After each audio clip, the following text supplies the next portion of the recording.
Good morning. I guess I need to talk about a topic that I see making its rounds, and folks that don't keep up with this stuff. And this is why I'm not real hip on the prepper channels doing so much news. And the reason why is because they don't have their feet, so to speak, in the news like news people. And so sometimes we may not understand why things are happening. And as per usual, the government will always make a good case for what it is, what rights they want to trample on next. So there's a story going around about something that had happened in 2020 involving the power grid and a drone.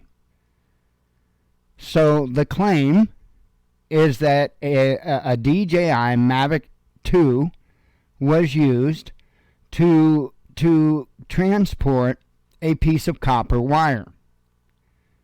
The intent with this drone, affixed with this copper wire, was to cause a power disruption, to cause a short circuit in the power grid.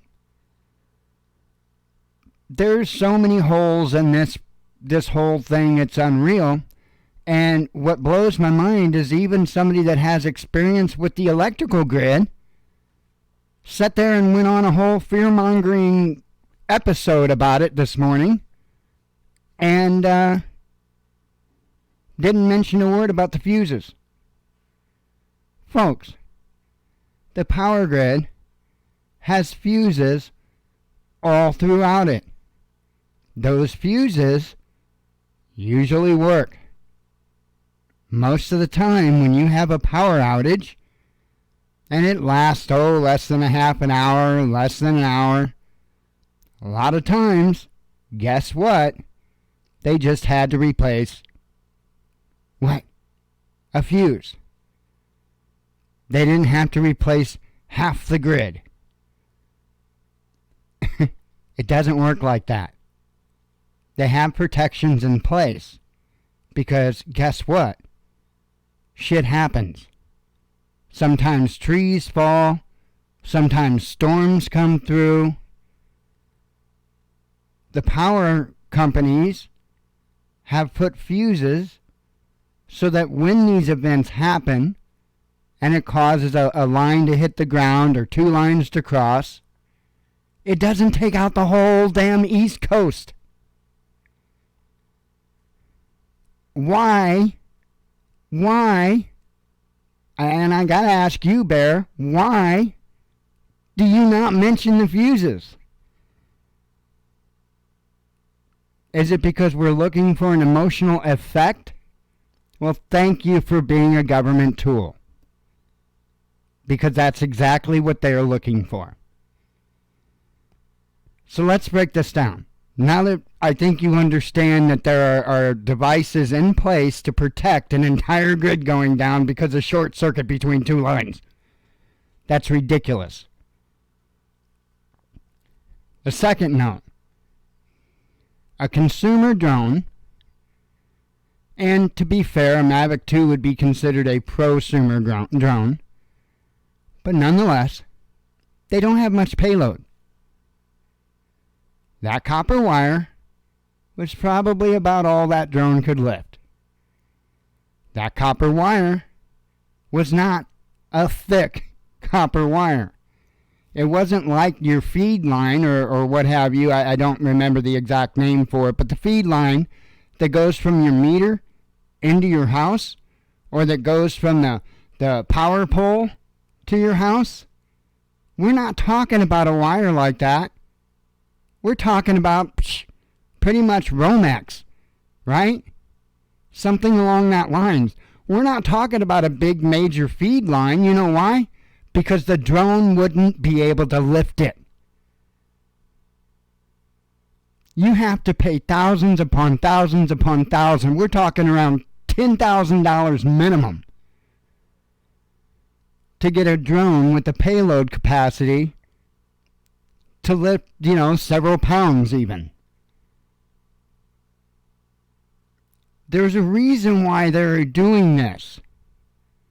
And it's to get people behind. You know how when they launch a bunch of propaganda before they want to go to war with the country to get the people behind going to war with the country? Do you realize they do that all the time with laws too? Because they can scare you and get you to beg for your own freedoms to be ripped away from you. And those that don't have their feet in the news may not know that that is what's happening right now in the drone industry. If you don't know,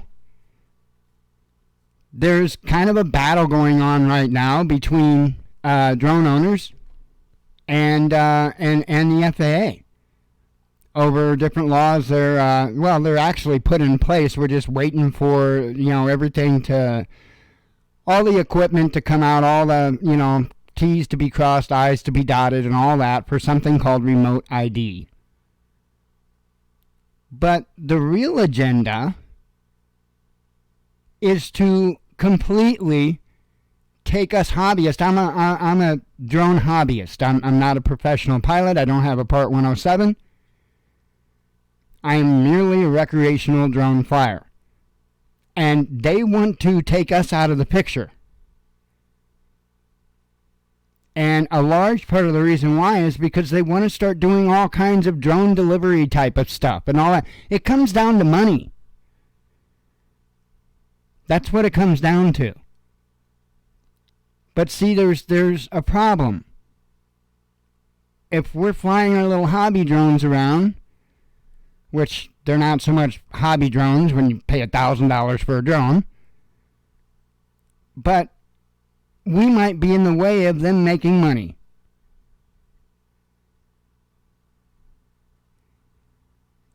There is no threat from a consumer level drone and your power grid.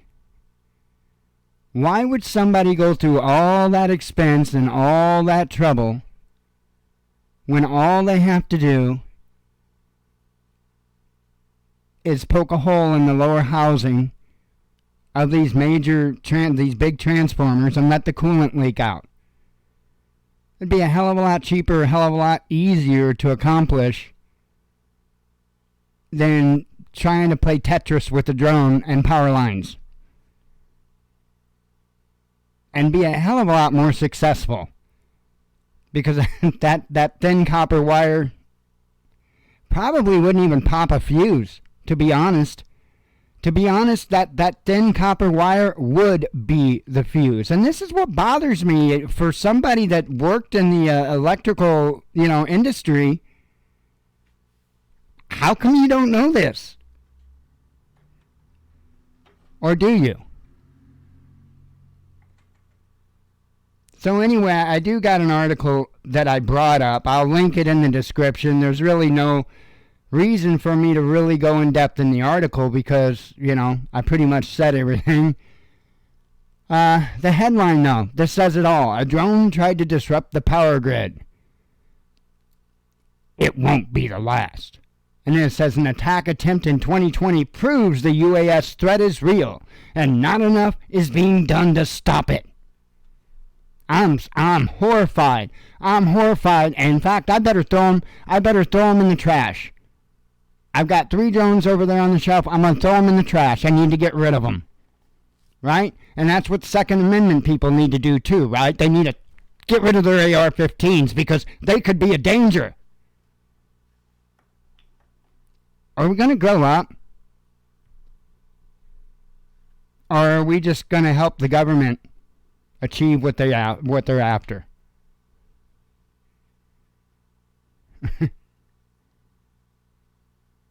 So easy for them to get the American people to demand their rights be stripped away.